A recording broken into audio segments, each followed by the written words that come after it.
আসসালামু আলাইকুম। আজকে আবার একটা ভিডিও নিয়ে চলে আসলাম। এই তো আমি আজকে গরুর কলিজা ভুনা করব আলু দিয়ে।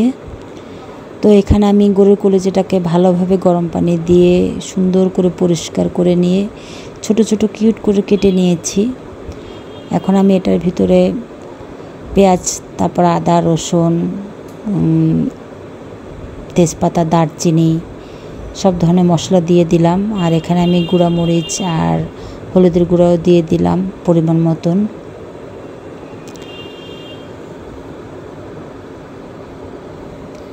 এখন আমি এটাকে মাখিয়ে নেব। আমি এটা হাতেই মেখে রান্না করব। এটা অনেকে মশলা কষিয়েও রান্না করে, অনেকে হাতে মাখিয়ে রান্না করে। আমি আজকে হাতে মেখেই রান্না করব।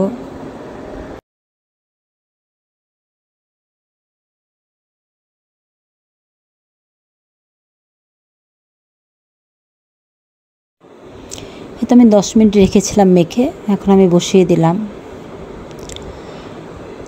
আর কলিজা কার কার পছন্দ? কলিজাটা কিন্তু আমার ভীষণ পছন্দ, বিশেষ করে গরুর কলিজাটা। এখন কত অনায়াসে রান্না করি, মানে রান্নাটাকে এখন এত সহজ মনে হয় এবং ভালোও লাগে রান্না করতে। কিন্তু বিয়ের আগে অনেকেই বলতো, পাড়া প্রতিবেশী কিংবা নিজেদের আত্মীয় স্বজনরাও বলতো, রান্না পারি না, কি করে সংসার করব, কিভাবে সংসার করব, সংসার তো করতে পারবো না। এটা মেয়েদের ক্ষেত্রে হয়ে থাকে। বিশেষ করে এই কথাগুলো মধ্যবিত্ত ফ্যামিলির মেয়েরা বেশি শুনে। এটা অনেক মেয়েরাই শুনে এবং তার ভিতরে আমিও একজন। কিন্তু আমি না ওইভাবে কখনোই রান্না শিখিনি যে না আমাকে রান্না করতেই হবে, শিখতেই হবে, না হলে আমার সংসার হবে না।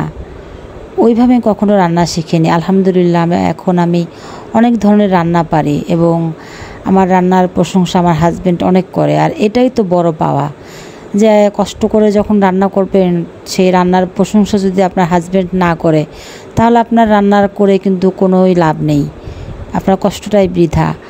আর আমার শ্বশুর যখন বেঁচে ছিল, আমার শ্বশুর আমার রান্না খুব পছন্দ করত। মানে আমার বাসায় আসলে আমি যেটাই রান্না করতাম খুব তৃপ্তি সহকারে খেত এবং বলতো, সে আমার সামনে বসে বলতো যে খুব সুন্দর হয়েছে রান্নাটা। তো এটাই শুনেই তো খুশি। আপনি কষ্ট করে যদি রান্না করেন আর সেই রান্না খেয়ে যদি কেউ প্রশংসা করে, তাহলে আমি মনে করব যে আপনার কষ্টটাই ধন্য হয়ে যাবে, মানে আর কিছুই লাগে না। তো এই তো কথা বলতে বলতে আমার রান্নাটাও হয়ে এলো। এখন আমি ভাজা জিরার গুঁড়া দিয়ে দেব।